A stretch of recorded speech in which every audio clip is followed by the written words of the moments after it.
Time.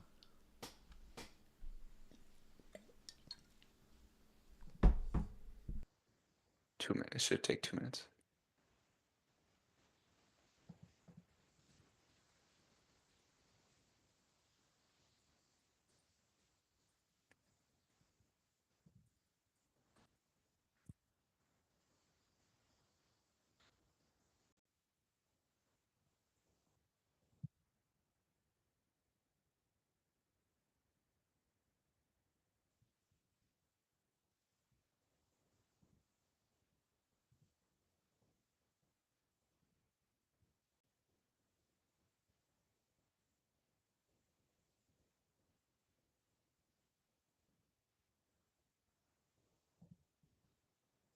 Okay, here we go. Let's try this one.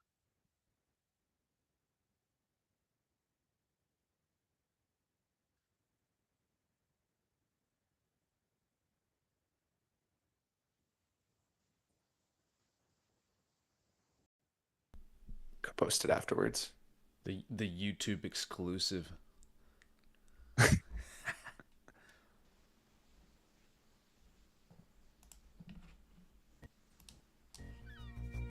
All right, we're live. Welcome in, everybody. The Gentleman's Code, episode 18. Appreciate you guys all being here. I'm about the Gentleman's Garage. So we're going to be talking about cars, little mechanical stuff, our dream car that it makes you look different to people sometimes, right? If you have a beater, people are going to think about you different, even though you might be a totally competent professional, but you show up to work and Yeah, but he's a then bomba clot. but then you show up in your 2024 Benzo and they're like, oh, he must have a job outside of this. He must be in the Taylor's code. So we're going to be talking about some stuff like that. No, like Bobby was saying, it's that you're gonna project out into the world of yourself, right? Like you said, if you're the cigar lounge and the honeys see you, I'm not gonna be thinking, can this guy even get a cigar here? The gentlemen aren't gonna be looking at looking at you like they want to do business with you. So I'm sure we'll talk about it, but I believe that having a good car, a good something that builds you up and builds up your persona is very important as soon as you can afford it, because the amount of business that you're going to be able to attract because of that and the confidence that you're going to gain from it is going to be worthwhile the money that you put into it. So people say, oh, a car is a depreciating asset, you shouldn't get a really nice car, blah, blah, blah. Investments into yourselves, especially in today's world, with car will go a long way. People see the nice car, the watches, the houses. Yeah, don't get to the point where you're losing all your money just because you're trying to keep up a certain type of image. But that helps your business, because once people see you're having success, they're going to be a lot more willing to do business with you. It's just a momentum, a perpetual thing that happens. Like the more successful you look and that you are, the more people want to do business with you, right? And just, we could start there, like affordable for everyone, because there's a lot of good cars out there in today's day for pretty cheap. You could get a 2000, what I would want in the future for just a daily drive, new 2025, that it's incremental changes, right? It's things that they just bump up specs. They make it in better eco. Go back only 4 to 5 years. You're still gonna get a 2020 car, which at the time in 2020, I was like, damn, these cars are sick, right? Bangers, yep. But you're gonna get it almost 50% off. You're gonna get a car with maybe 30 to 50,000 miles on it, but you're going to get the sticker price probably more than 50% off for some of these cars. So you don't have to break very good discounted price. If you just look for the right year and the right model, things are affordable. Right. Yeah, because there's a depreciation curve that you can see on some websites whenever you look at used cars. Yeah, at the beginning, once you're just starting to make money, just starting to become successful, you don't need idea. If you just go back a couple of years, like myself, whenever I bought the first car I ever bought, just so you guys know, the first car I ever bought was the GT53, the AMG. Wasn't that was gonna cause me? I never wanted to be in a car that would cause me more problems than it did, benefit me, right? Some people just go so All the money they put into that car, they could have bought something nicer in the beginning. yeah, and then they're in the shop all the time. Their car is breaking down. Oh, what was the point I was making with the car? That I completely forgot the point I was making with the car. But anyways, that was the first car that I had ever bought, right? And I didn't buy it brand new. The car that I bought was MSRP when it first came off the lot, or it came off the production line, was about $125,000. I got it 2 years old Okay, because at the time it was 2023 when I bought it. It was a 2021. It's a 2021. I bought it for sub 90 grand, right? So most of the major part of the depreciation had already happened in those first couple of years. By the time that I got it, 82,000 I paid for it, I believe, was the number on the actual form. So it's not bad. It's not bad. I didn't get Yep. destroyed on it. So, and now, I mean, at this point, I'm just gonna keep it. I'm not gonna actually just sell. I'll keep it as a daily driver for whenever I get the Ferrari or the Lamborghini. Start building up the fleet, and then once you're really rolling in it, you're making a couple mil a year. You want to go boom, cash out on a Ferrari? Then yeah, go cash out on a Ferrari. Patience might be a little higher. Not to say that interest rates are ever going to be a perfect time to buy, because over the past year we've seen interest rates go up to like 10, like I mean for like I said, is 7, 8, 9, 10%. And even if you wait until now, what have we seen the Fed do? They've dropped interest rates, and you've seen this stuff kind of come down a little bit. So you're probably maybe looking at like a 5, 6, 7% interest rate now, which is going to save you a couple $100 about cars today for the gentleman's code. For sure. And just a little piece of alpha for those of you in the US. Don't finance amazing monthly payment, this amazing, 20-year term on your car. Some people are walking out of the dealership with like a fucking mortgage for their car. And yeah, you don't do that. Don't do financing through the dealership. If you can't get approved with your local credit union, so this is the alpha. You guys want to open up an account with your local credit union, okay? If you're going to finance a car at the beginning. Cars, because two things you can do with that. Number one, obviously you're going to get a much, much, much, much more competitive interest rate through your credit union. Okay, that's the whole point of a credit union. Or number two, if you get approved for the loan through your credit union on a car that you want to buy, you can take that interest rate into the dealership and let them know what you got and see if they're able to beat that for you, as opposed to the credit union. Excuse me. So that's a piece of alpha. You want to walk in there prepared with that. If you have the credit union loan, you got game, because now you have leverage. Now you can dealership, if that makes sense. You go buy that first banger so that you can set yourself nicely with that payment. Yeah, 100%. And the local credit unions are very good. When I was looking in and out of Mercedes, there's tons of different credit unions that are local. And here in Florida, there's a few. There's I think Grow Financial might actually be um, nationwide, but there's a Suncoast. So we're shopping around, making sure that we had the best deal. So then when we did go back into Mercedes, like you said, Mercedes, and here's the thing, like these car dealerships, they know what the credit unions are charging, because they have their own financial, they just want to make more money. So definitely a lot of money in the long term. Why pay $80,000 for a car when you could actually pay 65 over the life of the car? So depending on the years, it's going to save you money, which is great. For sure. All right, so let's talk about a couple of the stream keeps freezing. That's what I'm saying. My fucking stream is it's getting smoked. Drop frames detected. Well, forget it. I'll figure it out afterwards. But if your stream's still good, you should be fine. Okay, let's start with a couple of different types of whips for the gentleman. So you were talking about S550. That's obviously a classy, get German around in. What are the cars that you're looking at for dailies? Some luxury. Yeah, so daily drivers I think kind of fall into two categories for me. Obviously the big egg, you need four wheel.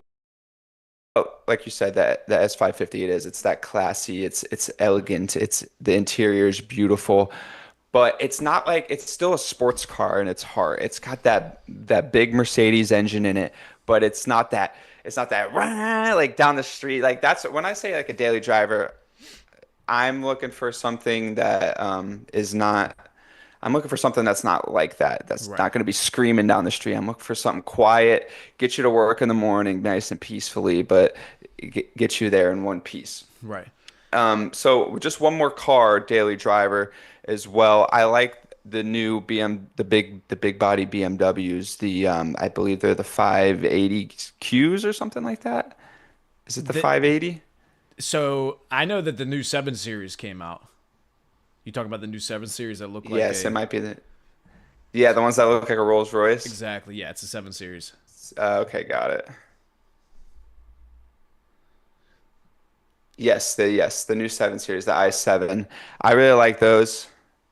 as well. That's another classy luxury driver. So, I'm laughing because I think the stream was fucked up because I was in Mexico, so I was a part of VPN Nation, and this time I was located in Mexico. So I think that's why the stream was freezing because I just quickly teleported over to New Jersey, and everything looks to be good now. So I'm in New Jersey now, guys.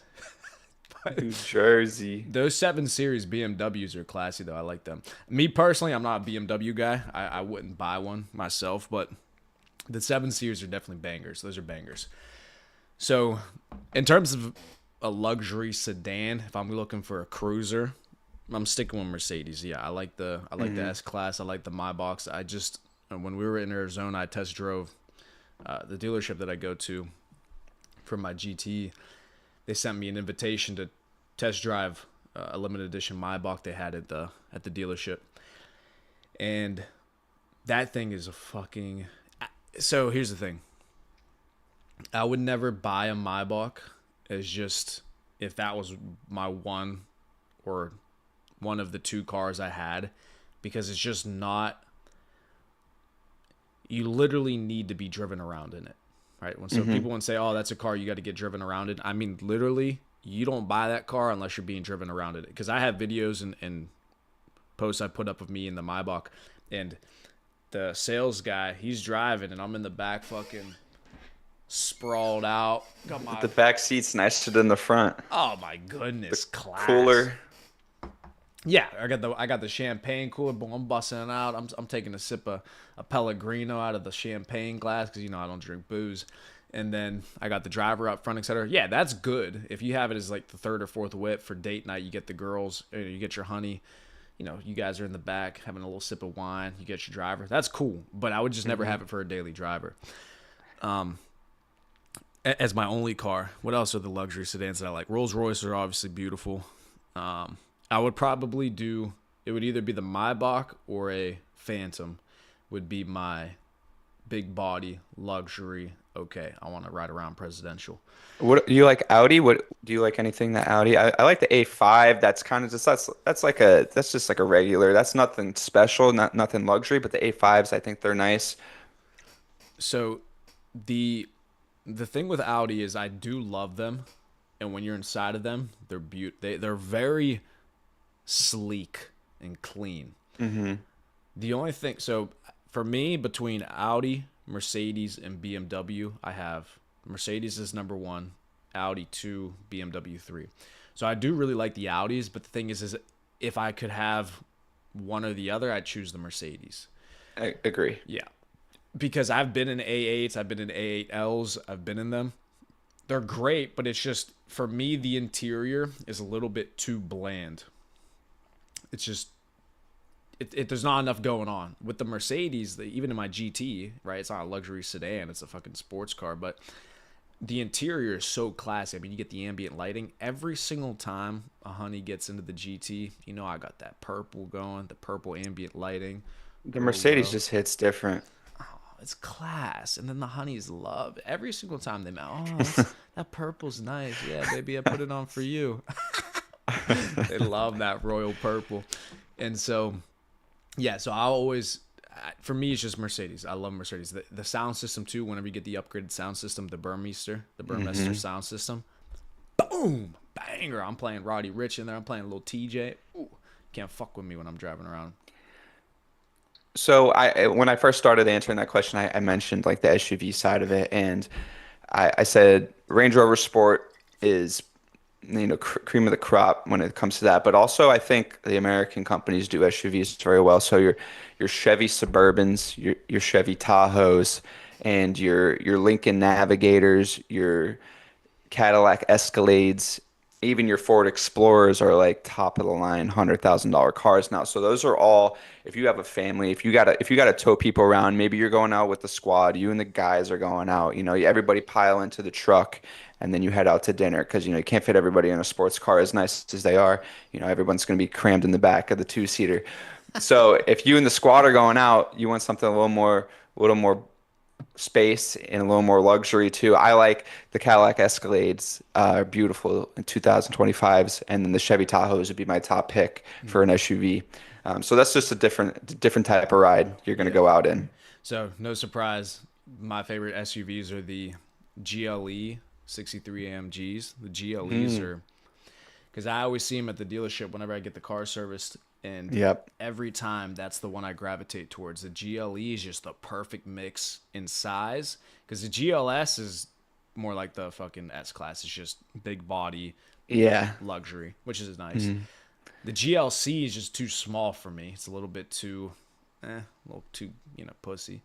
But GLE is that nice mix in between. It's Yep. large enough, but it's still more sports, geared towards that sports vibe. The interior is beautiful. It's got, yeah, the GLEs are bangers. I love the The GLEs. GLEs look different than any Mercedes in the back end too. It has like that bubble. It's like a bubble in the back. It's rounded. Yeah, I think they look amazing. Every time I see them at the dealership, they're beautiful. So that would be my SUV pick. Would be a GLE, and then now we're talking sports cars, right? So let's go daily sports car that you can daily, right? So now you're feeling like going on a weekend drive. You want to go into work a Mm. little bit quick. You're trying to beat the traffic if you guys are working at the office. You want to zip through. What's the daily sports car that you're ripping? Well, my top pick is I don't know if it'd really be a daily. Um, would be the Huracan Lambo, but I don't know if you classify that as a daily. Probably not, but You could you daily an could. Evo. Okay, Yeah, you could daily yeah, an I could. Evo. Okay, then yeah, it would be that. But my second choice would be if someone said to me, "Oh, you can't. That's not a daily driver." I'd probably I'd say slap him in the face and say, "Fuck you. I can I'd daily probably this." say the Vet, the C8 Vet. I think that's just a clean car that it could get you point A to point B wherever you want to go daily. And I see a lot of people drive those daily.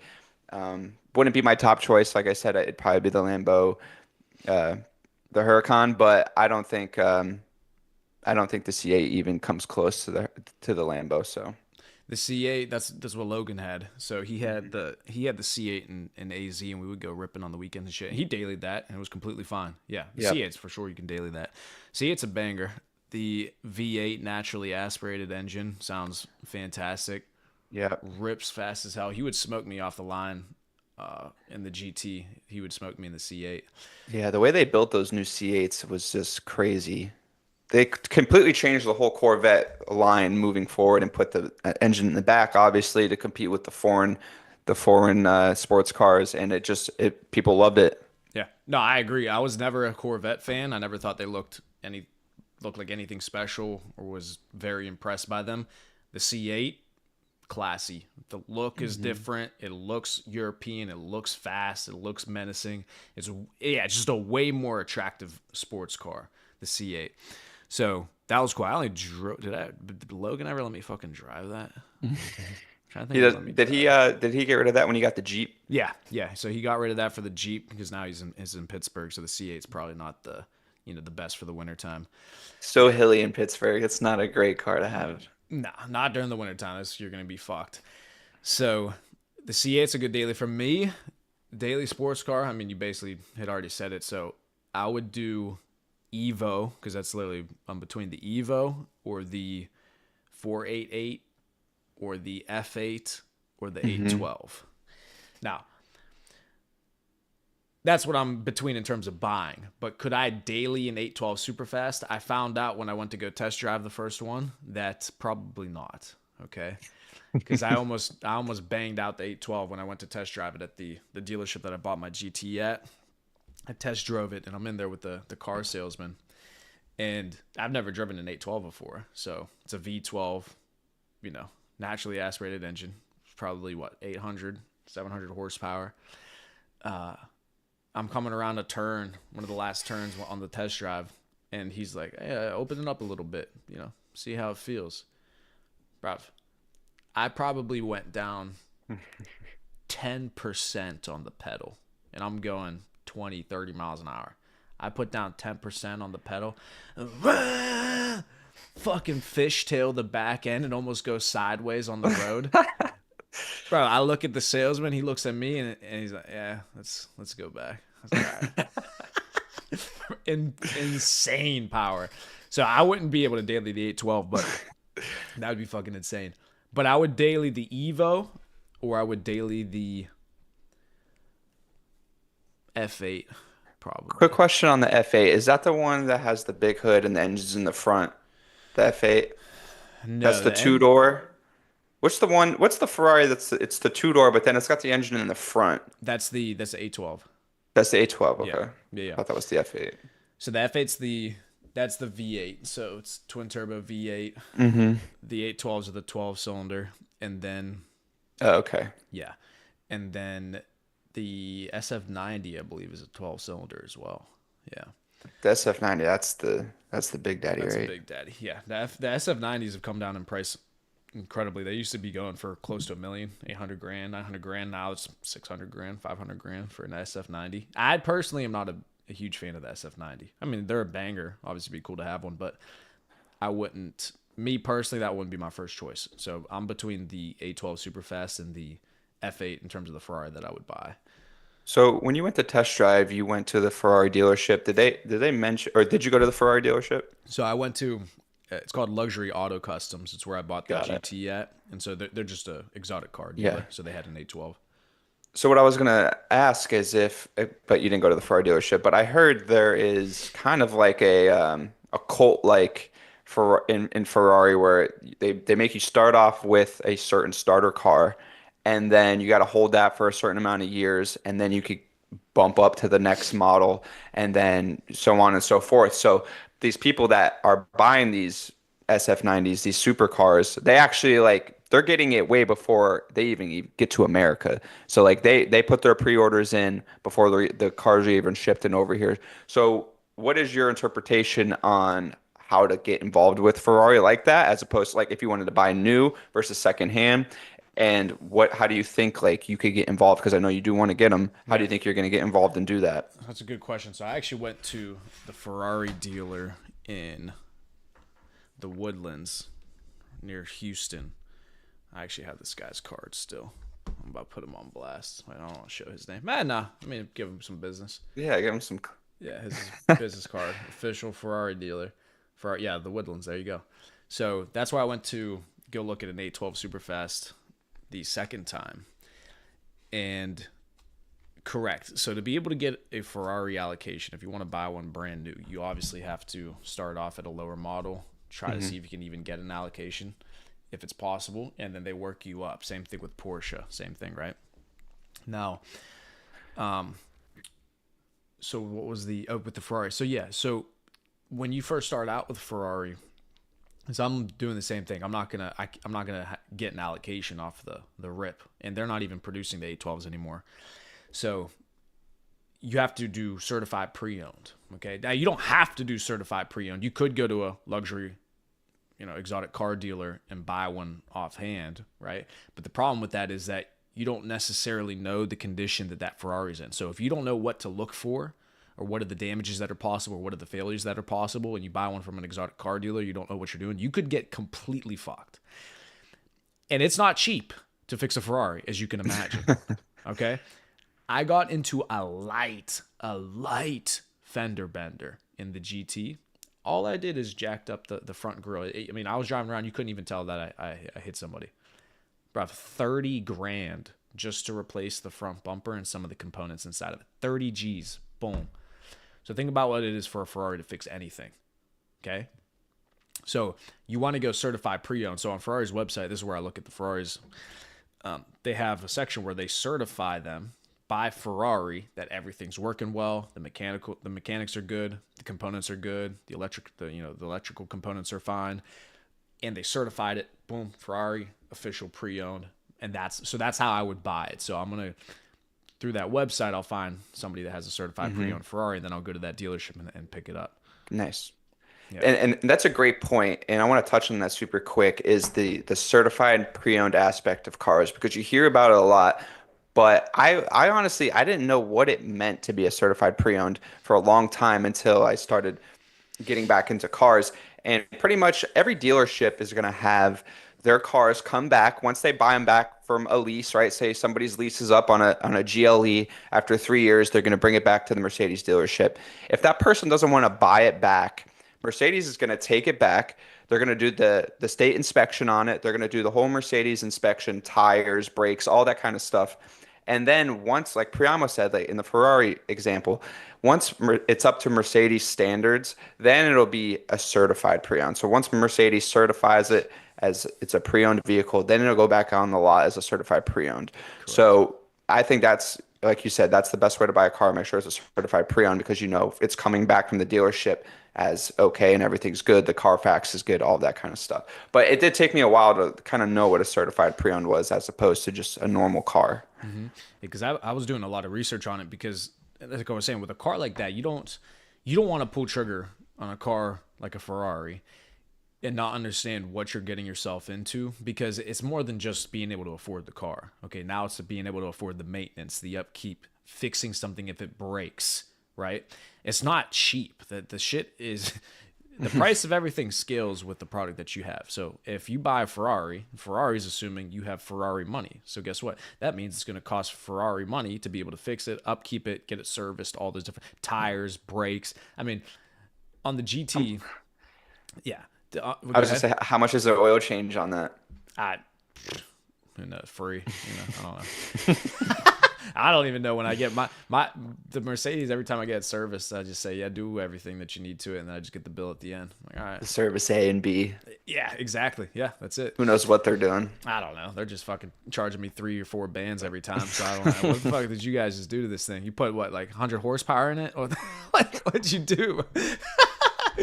But brakes and rotors for the GT, like 32, 3500, new tires, to replace all the tires, couple racks. I mean, it's way more expensive than just a daily car. And it's funny because the guy that was handling my services in Arizona, I remember he told me this. He gave me the bill for the service I did. I believe at that time it was I did new brakes and rotors. It was like $3,500. And he hands me the bill and he goes, all right. I said, all right, boom. Bah! Drop the fucking Amex on him. Charge it, motherfucker. Charge it twice if you need to. Take some off for yourself too. Get yourself a little tip. You need lunch. You need dinner this weekend with your wife. I got you. Boom, put it on there. So, but then he goes. I didn't react at all. I was just like, all right, that's what it is. He goes, oh, you know what? I like guys like you. You know how to own a car like this. And I said, why? He goes, people come in here all the time and they'll bring their sports cars like this. And we'll hand them the bill and they'll go, oh my goodness, it's that much? What? And they'll throw a fit. And he goes, yeah, that's what happens when you buy a $120,000 car. It's going to be more expensive. He goes, you get it. And I go, yeah, well, yeah, I don't give a fuck. I'm fucking 30. Yeah, I bought a banger. That's going to be expensive. All right, fuck it. Boom. And so, but the point he was making is that people get upset, be surprised, thinking that's going to be more expensive to upkeep a high-end vehicle. Hey, buddy, that's the life that you chose. More money, more problems. You want to be driving around like you're the fucking big dog, like big pimping. All the honeys are looking as you drive by. All the dudes are looking at you like, oh, I wish I was that guy. Yeah, you're gonna have to pay a little bit more for brakes and rotors, buddy. Relax, okay? If you don't want to, you got to pay to play big pimping. So Ferrari A12, I think, would be my choice for you. Yeah, the A12 is a fucking banger. It's such a banger. But I actually I saw I commented on a a Twitter post yesterday that two guys got killed in a McLaren accident. And that was kind of what sparked the idea for this episode for me was that and then just looking at cars on the day after that. So some guys crashed their McLaren dead wrapped around a pole or something in a school zone nonetheless, right? And my comment on the post was this is the worst car to drive if you don't know how to drive because the amount of power going out of those back wheels, and it's the lightest manufactured supercar. They are super light, so it doesn't take much. A slight breeze from west to east is going to get that car going in a different direction. So, so if you don't know how to drive, those are terrible cars, and it's sad to see someone die like that. But I mean, you got to know what you're getting yourself into when you buy a $250,000 supercar. Dude, that's fucking hilarious. You can't drive McLarens in tornado country in the U.S. You'll be up in the air in no time. But that is exactly what that streamer, that moron, the Jack what's his Yeah, name? Jack. J Jack Doherty. Yeah, Dummy. Um, he fucking banged out his McLaren because he stomped on the gas when it was raining on the highway. Like, yeah, that's McLaren's gonna bang out if you do that. Now, fortunately, him and his buddy didn't die, but he fucked up his buddy. He didn't give a shit. He's like, keep streaming, bro. Like, idiot. But it's what people don't understand with supercars. That shit, that shit is dangerous. Okay, it is because the 812 Superfast. I'm telling you, I did not even do nothing, and I was fishtailing, and I said, "This is insane. This is crazy." So a McLaren's even worse because again, like you said, even lighter, poorer handling. I've heard people say this about McLaren's. You should have a different type of license to be able to drive that car. It's actually insane how ridiculous it is. And me personally, I don't even really like the look of McLaren's that much outside of the 765 LT. 765 LT, super banger.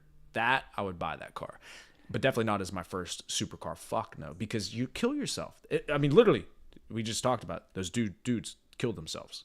People literally kill themselves in those cars. So it's no joke, bro. Those shits are meant for the track and for people who know how to drive on a track. You can't be driving a McLaren, your first supercar, like a goofy on the regular, on regular civilian roads and expect not to bang out your sports car. So yeah, I wouldn't start out with a McLaren. I mean, I'm not. I'm going to go with the Ferrari. Will probably be Ferrari or Evo. We'll see. So actually there's some news I saw. I believe it was last week. It was the company that owns Alfa Romeo and what was the other car brand that they owned? Lotus maybe? The company I don't, maybe it was Lotus. But it was definitely the company that owned Alfa Romeo. I forget their name. It was like some space name or something. Stratalink. I don't remember. But anyway, they ended up buying Dodge, Chrysler, Jeep, and all those American brands. So one of my buddies asked me, he's like, "Hey, do you think this is a good investment?" And my answer was, if they don't make gay cars, yeah, it might be a good I was gonna investment. say those are some shitter companies. You probably got Yeah, like a discount. so if they keep going down the path that those companies like Dodge got rid of the Challenger and the Charger to make some electric car, which is stupid. Like one of the most iconic American cars, a Dodge Challenger, or Dodge Charger. They kicked it to the curb to make it an electric car. And so that was my answer. It was like, yeah, I mean, it could be. Depends on what this company wants to do. I like Alfa Romeo. I've never drove one. I think you have, so that's kind of what sparked it. But Yeah. if Alfa Romeo, if this company could bring Jeep back to life, can bring Dodge, Chrysler back to life, I mean, maybe it's a good investment. But the rate they were going on, I don't think so. Yeah, and here's the thing with car brands, right? So a car brand is all about perception, right? So what car you drive says a lot about yourself as an individual. Now, should it be that way? I'm not saying it should be, but that is the reality of it. What you drive puts off a certain type of image that you have to other people. So something like a Dodge, Jeep, Chrysler, these companies that you had mentioned, people who drive those cars, that's not something that they're necessarily proud to say that they drive, unless it's a Jeep and they got a Wrangler and people are giving the fucking, what do the Jeep people do? I think it's a thumbs up. Something like this. Okay, dude. Gay. So with those cars, right, when you have to distinguish the derivative of the vehicle that you have as opposed to just saying the brand, that's how you know you don't have a luxury brand, right? So even, for example, if somebody says they drive a Bentley, all they have to do is say they drive a Bentley and you know, okay, this guy's a big dog. They don't have to say, oh, I drive a Mulsanne. Oh, I drive a Flying Spur, right? If somebody says they have a Lambo, they say they have a Lambo. They don't necessarily go, oh yeah, I have an Aventador SVJ. Or yes, I have a Huracan Evo, unless you know what you're talking about with cars, right? They say, oh yeah, I drive a Lambo. Oh, I drive a Ferrari. That's how you know you have a recognizable brand, a brand that's luxury, a brand that's doing well. If you have to say the derivative of the vehicle that you have, then that means that brand is not necessarily so strong. So Chrysler, Dodge, if you want to try to say that you drive a really nice Dodge or a really nice Chrysler, you're gonna say the derivative of the name. You're not just gonna say, "Oh yeah, I drive a Dodge."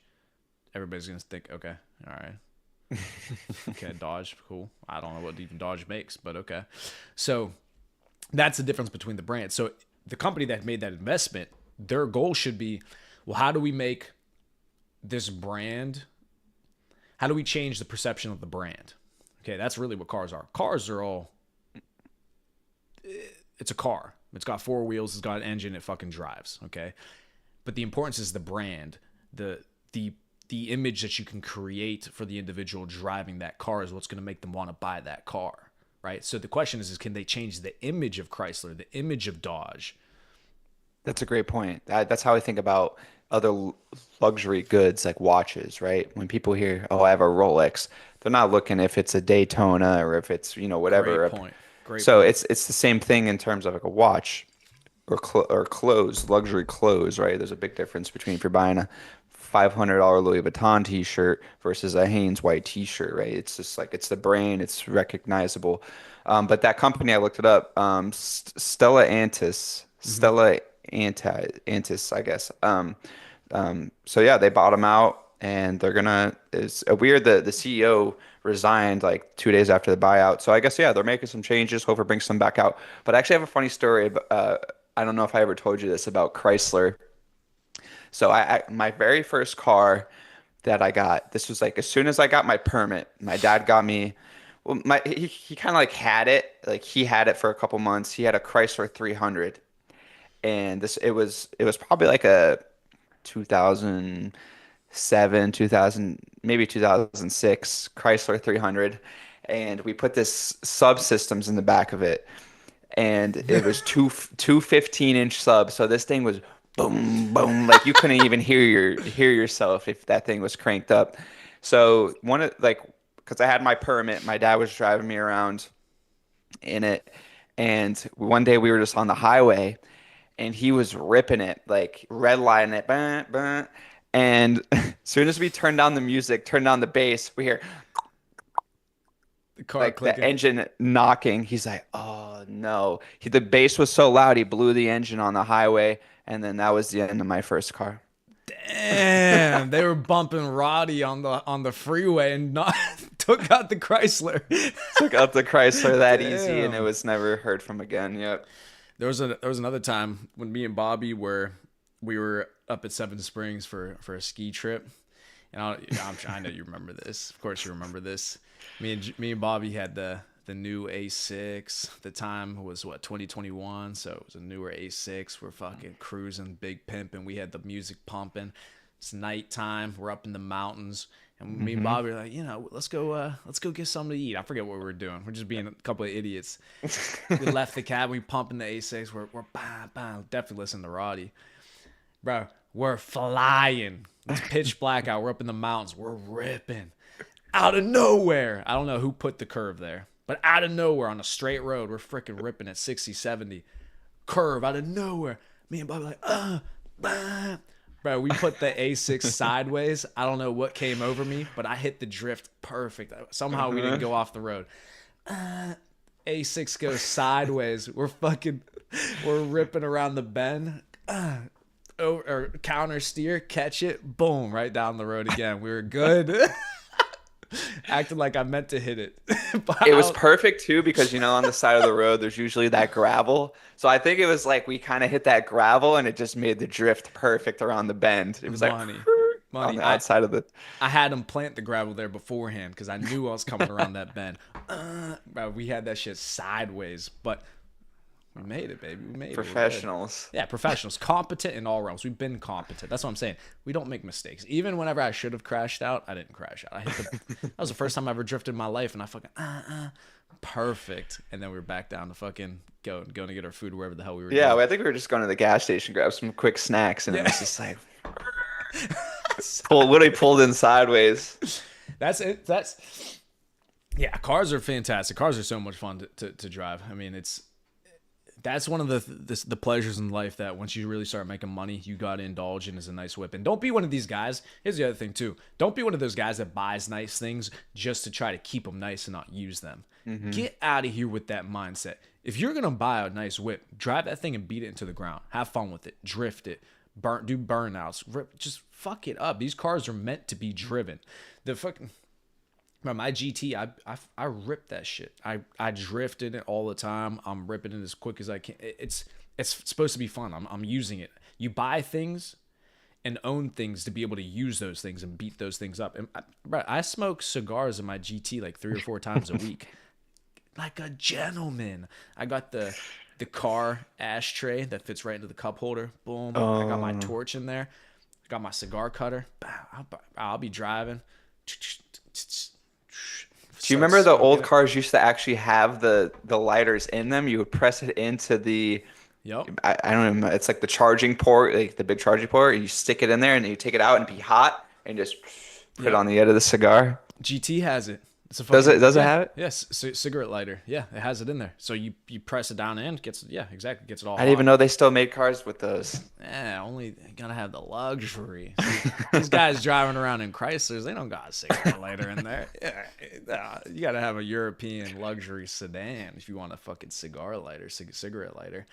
So, but that's what I mean. But think about how other people would be if they buy an expensive, Rolls Royce or Mercedes, something that they think is very nice. They're gonna be, I don't want to, I don't bring any drinks in here. Don't, they're gonna be pissing their pants if anything gets into the car. I'm over here, I'm, ashes falling on my fucking lap. I'm fucking smoking a cigar. I'm bumping, little TJ album. Yeah, it was, Pellegrino splashing on oh, you. bro, I got a Pellegrino bottle dedicated to the whip. Boom. So I get into the whip, Pellegrino. But that's how you live life. That's why you make money, is to enjoy it, to enjoy the things that you have. Relax, dude. Smoke a cigar in your car. If you're a gentleman, you want to have a cigar while you're driving, you own the car, go for it. Don't be the guy that's a stickler over everything. With that being said, too, my goal, just have the cars like for me, I would say like keep your GT forever, right? Yeah. It's like a memory thing almost. Like I wish I could still have the Infinity. We had so many memories in that car. So The like when Infinity. when we are 50 and 60, we could have this collection of cars in the garage. Like, yep, there's my first car, there's my first GT, and then there's the first supercar. They're like there they all are. It's like a memory lined up. And then like if you keep them, if you upkeep them, like you said, paying money to have the engine done right and paying to get the brakes and new tires, you could actually have them for a long time. And then when you are 56 years old, you have a collection. And it's not just a thing to have fun in. It's like look at this timepiece of my life of like I drove across the country in the GT, moved from Arizona to here. It's just like and then it unlocks those memories for you and the things that we're talking about. I agree. Yeah, I decided when I buy the next car, I'm not selling the GT. I mean, why would I?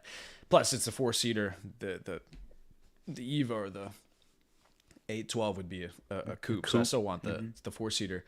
And the thing is too with the Mercedes is the upkeep is expensive, but people think these cars break often and they're very expensive to upkeep and there's a lot of problems with them.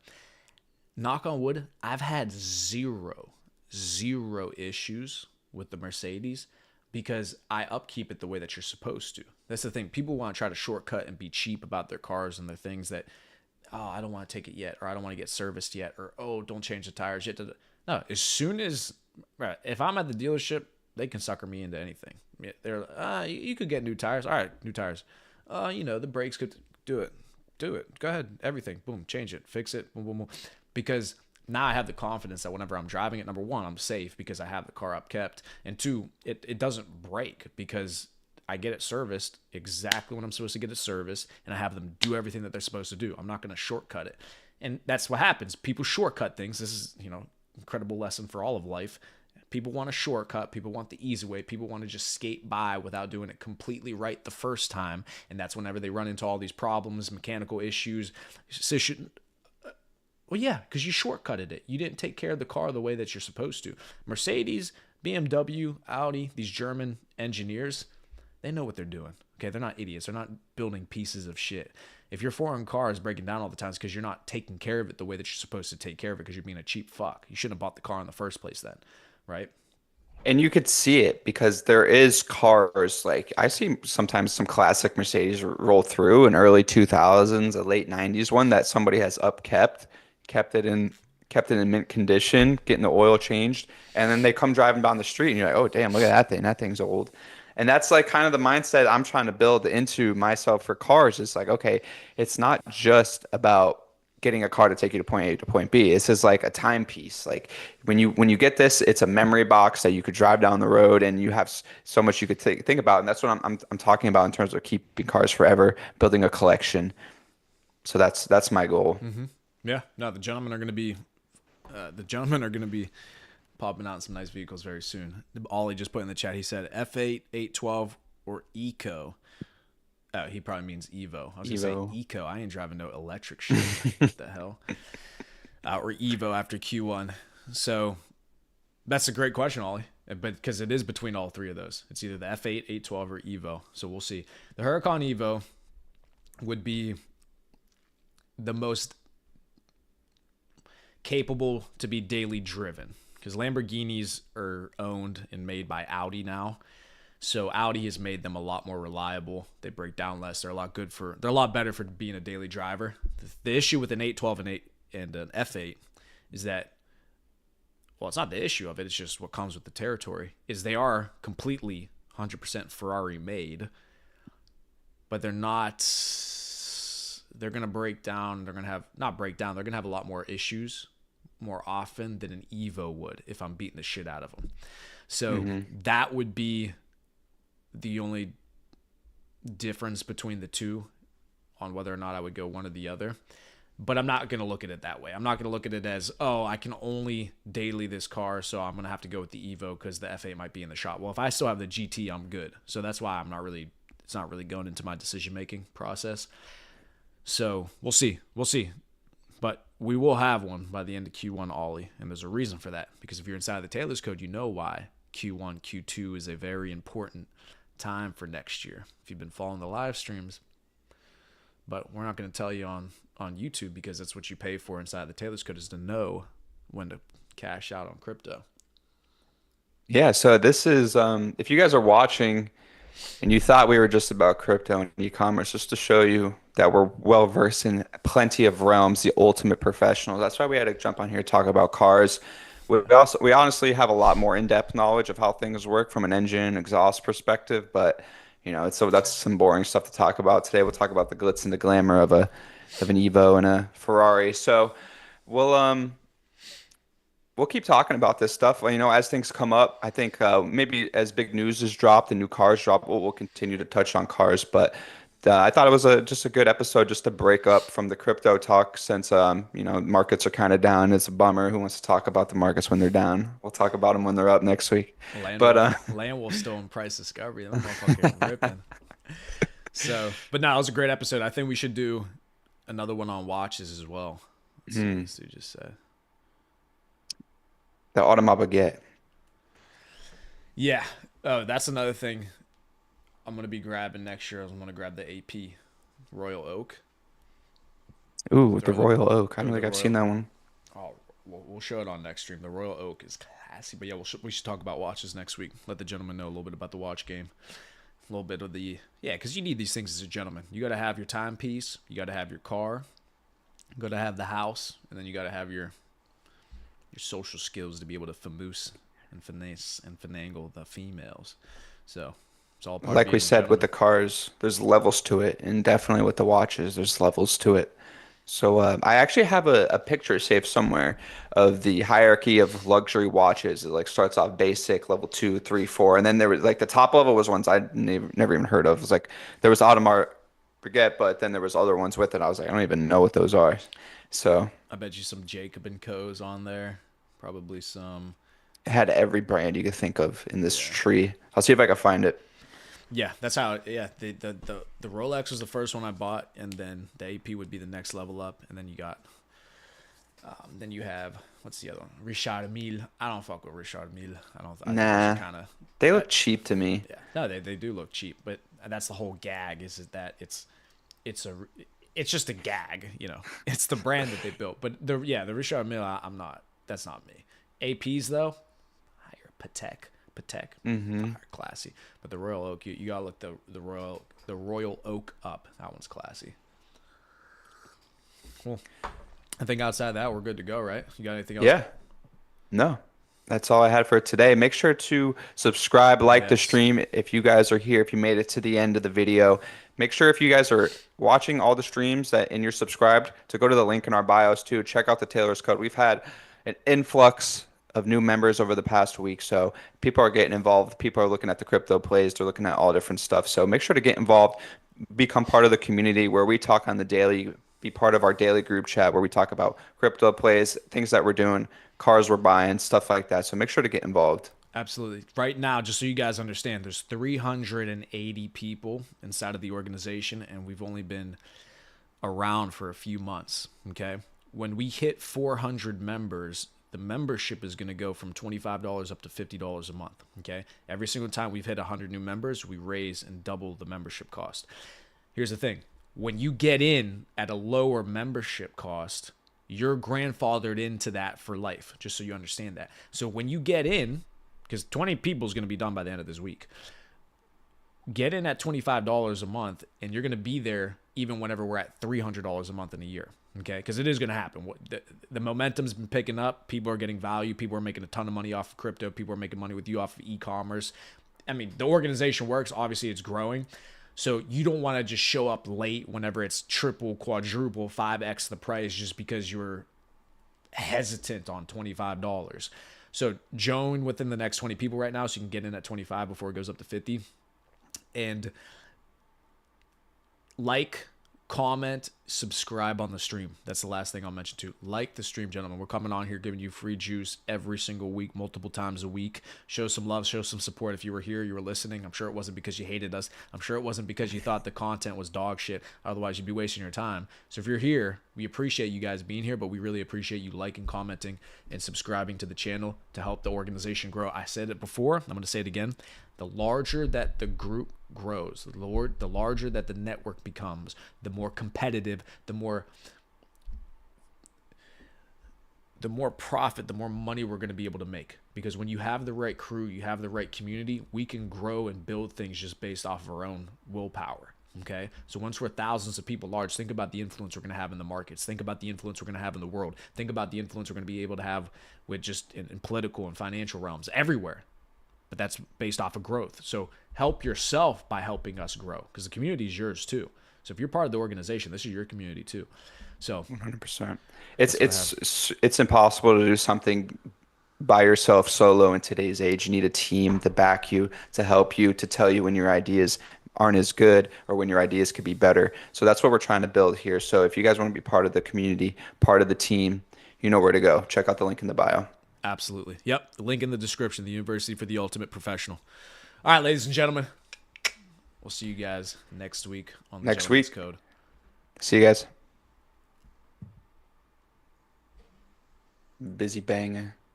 Yeah, busy bang. Hold on, let me put the stream ending on. Mr. Producer. There we go.